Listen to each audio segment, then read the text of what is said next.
Many toddler parents are very excited to transition their child from the crib to a bed. Now, I'm gonna start off with the number one time when it is not time to transition from the crib to a toddler bed, and that is if and when you are expecting a baby. This is not the time to transition your child to a bed. They know that there's a baby coming, and if you're telling them that you need the crib for the baby, then your child is going to already have this sense of jealousy and a little bit of negativity towards your baby who is coming, because this baby is coming into their world and taking something away from them. So let's not do that. So then, when should we make this transition? Let's talk about 5 different factors that contribute to you knowing that it actually is time to transition your child from crib to bed. Number 1 is if they are consistently climbing out of the crib. Now, if you watch this video and your child has been climbing out of the crib but you don't want to transition yet, you can check out this video for some tips and tricks and hacks for things that you can safely do to the crib to help your child stay in the crib a little bit longer. Number 2 is that your child has a consistent interest in sleeping in a big bed. Maybe you are at a cousin's house and they see that a cousin has a big bed and they want a big bed, but it was like a one-time thing and they never really said anything about it since then. Do not. I am team crib till college, so don't feel like just because your kid said something one time that you absolutely have to transition to a bed because they said it one time. That is not the case.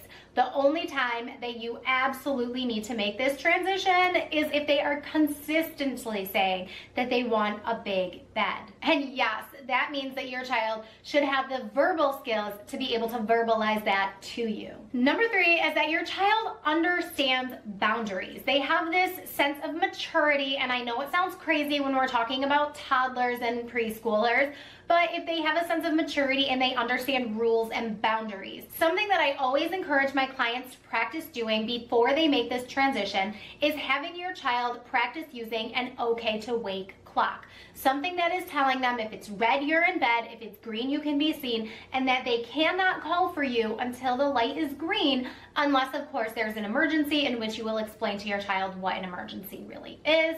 But when your child really has that understanding that when it's green they can get out of bed and they can call for you and say it's morning time, that is showing maturity and understanding of boundaries. All right, number 4 is an American Academy of Pediatrics recommendation that when your child is 35 inches tall, then that may mean that it is time to make this transition. Additionally, since every crib may have different railing heights, if the crib railing is at mid-chest level when your child is standing in the crib, then they are getting too tall, they are outgrowing their crib, and it's becoming a safety hazard. It's time to make the switch. Now, number 5 is probably the most significantly important for me when it comes to being a sleep consultant.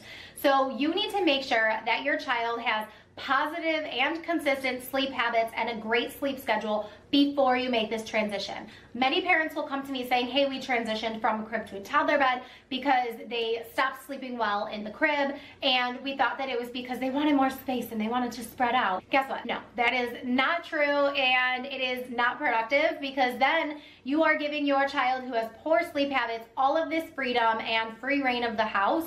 So having them just go from crib where they're contained to bed where they're not contained and they're gonna do what they want whenever they want, including in the middle of the night, that is not a good situation to get yourself into. So make sure that they have good sleep habits before making the transition from crib to bed. All right, so that was a quick and simple video. In the next video, we are going to talk about the differences between a toddler bed, Montessori bed, a floor bed, or a full-size, queen size, all the different kinds of beds, and what is the best choice for your family. So make sure you're subscribed to my channel. Don't forget to check out this video after this one, and keep blooming. Mwah.